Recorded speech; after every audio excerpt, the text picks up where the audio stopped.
Reed speaking. What is it, Smith? Jeff has run off. My dog, he jumped through the window and ran off. Oh, so? I told you he sensed something about this house, didn't I? Yeah, you want to come and see if you can determine what it was exactly that set him off? Soon.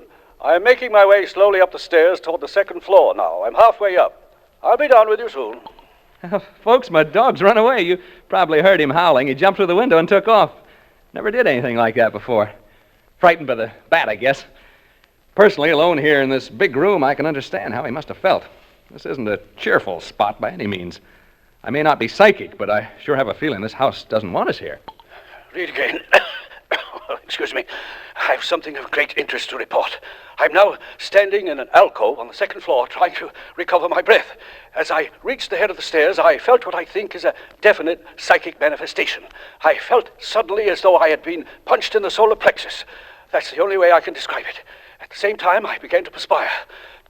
My head is still swimming slightly, and I have difficulty in swallowing. My pulse rate is around 110 in a minute. The sense of evil is very strong. I feel very, what shall I say, profoundly depressed. Do you want me up there? No, I prefer to remain up here alone. The presence of a disbeliever such as you might interfere with my investigation. Folks, I'd like you to get a picture of what it's like here. It's very quiet, for one thing. I've never been in such a quiet place, and it's pretty dark. No light except my flashlight. Tell you what, you go now and douse all the lights you have on. Go ahead, put out the lights, and that'll give you a clearer feeling of how it is here with me. Go ahead, put out the lights. Hey, did you hear that? The real estate agent told me I'd probably hear rats and mice in the walls. Well, I can certainly hear them now. Even you can hear them, I think. It's as though... Dr. Reed speaking. I've been working my way toward the front room, the one directly above the one in which Mr. Smith is now. The vibrations have become stronger and more pronounced as I approach it. I think I am on the verge of an important discovery. Important discovery, did you get that? Now I can hear Dr. Reed moving about in the room above.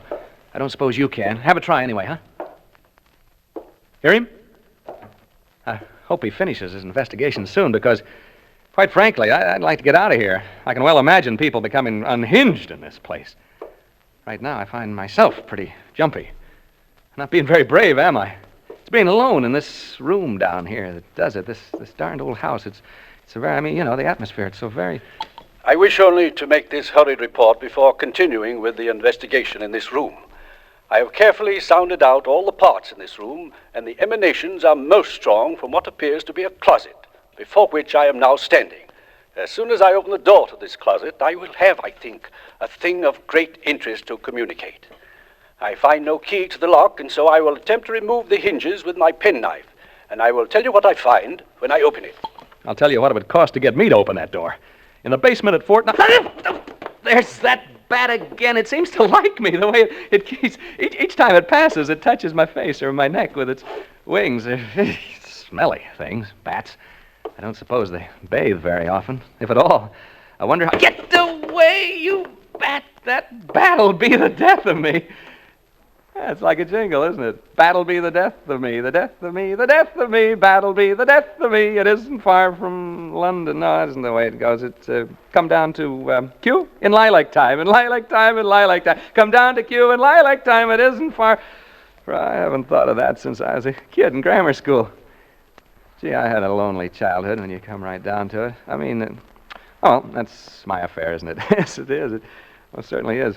I have succeeded in removing the hinges to the door, and I find inside it is not a closet, but much larger. It is, I think, a dressing room. I have not yet been inside, but I am about to enter. What was I talking about? Bats. Well, the bat flying back and forth in this room is... Did you hear that? Did you hear it? Dr. Reed must have knocked something over in the dressing room. A chair, a heavy chair by the sound of it. The chair, or whatever it was, must have fallen right over my head. That's the way it sounded. I can see a small stain forming right on the ceiling, right over my head. Something ran across my foot just then. A rat, I think it was. I've always hated rats. Most people do, of course. That stain up there bothers me. It's gotten so big so soon. I think I'll take a chance and bother Reed and ask him what it is. Dr. Reed.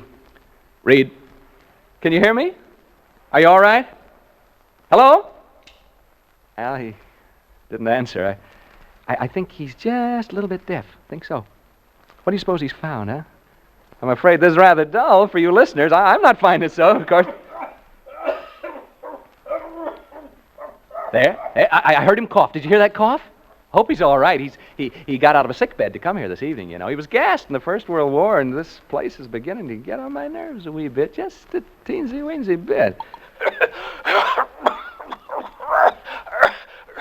Reed, speaking, Hello?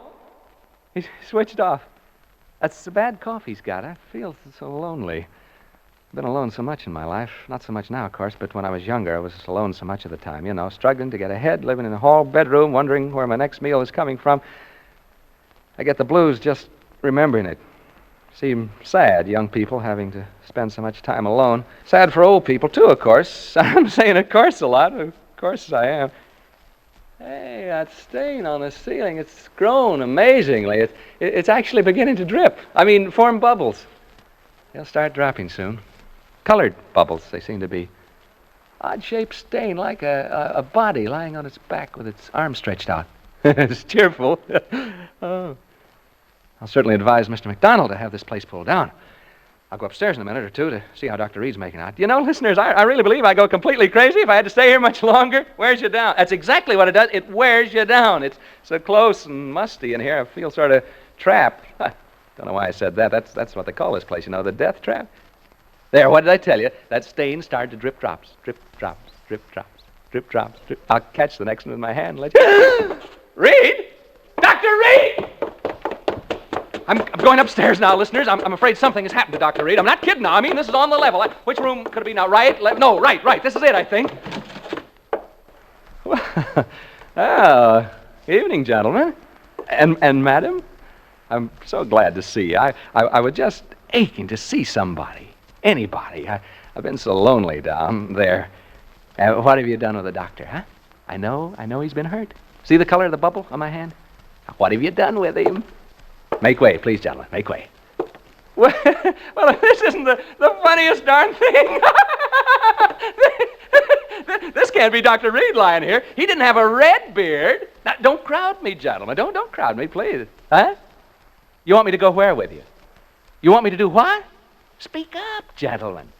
To the cliffs. Down to the cliffs? You mean right now?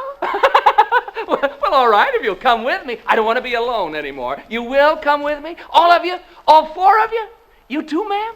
Oh, good. Come on, then. To the cliffs. To the cliffs. To the cliffs. To the...